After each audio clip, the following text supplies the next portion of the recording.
It must have been about a month before she disappeared. It was a moment of reconciliation, when the nagging hunger in his belly was forgotten, and his early affections for her had temporarily revived. He remembered the day well, a pouting, drenching day, when the water streamed down the window pane, and the light indoors was too dull to read by. The boredom of the two children in the dark, cramped bedroom became unbearable.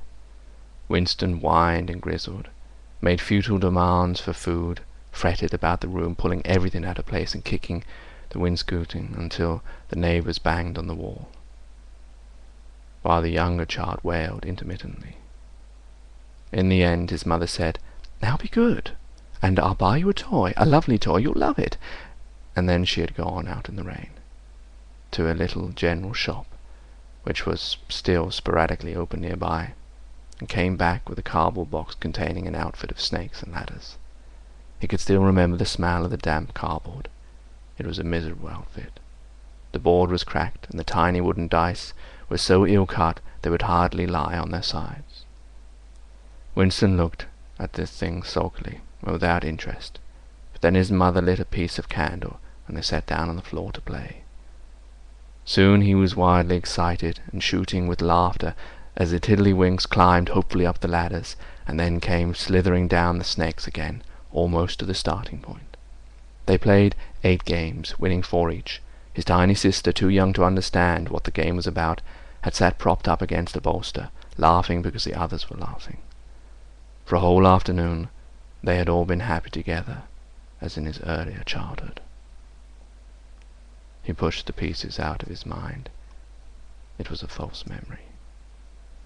He was troubled by false memories occasionally. They did not matter so long as one knew them for what they were. Some things had happened, others had not happened.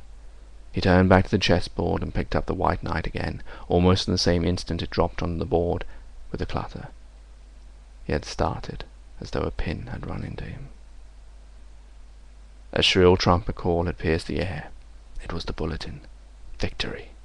It always meant victory when a trumpet call preceded the news. A sort of electric drill ran through the cafe. Even the waiter had started and pricked up his ears. The trumpet call had let loose an enormous volume of noise. Already an excited volume was gabbling from the telescreen, but even as it started it had almost drowned by a roar of cheering from outside. The news had run the streets like magic. He could hear just enough of what was issuing from the telescreen to realize that it all had happened, as he had foreseen. A vast sea-borne armada had secretly assembled a sudden blow in the enemy's rear, the white arrow tearing across the tail of the black. Fragments of triumphant phrases pushed themselves through the din.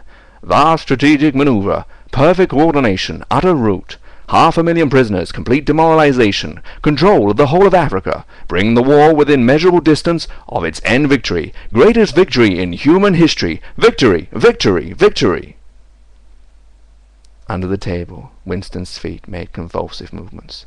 He had not stirred from his seat, but in his mind he was running, swiftly running. He was with the crowds outside, cheering himself death. He looked up again at the portrait of Big Brother, the colossus that bestrode the world, the rock against which the hordes of Asia dashed themselves in vain. He thought how 10 minutes ago, yes, only 10 minutes, there had still been inequivocation in his heart, as he wondered whether the news from the front would be victory or defeat. Ah, it was more than the Eurasian army that had perished. Much had changed in him since the first day in the ministry of love, but the final, indispensable healing change had never happened until this moment. The voice from the telescreen was still pouring forth its tale of prisoners and booty and slaughter, but the shouting outside had died down a little. The waiters were turning back to their work. One of them approached with a gin bottle. Winston, sitting in blissful dream, paid no attention as his glass was filled up. He was not running or cheering any longer.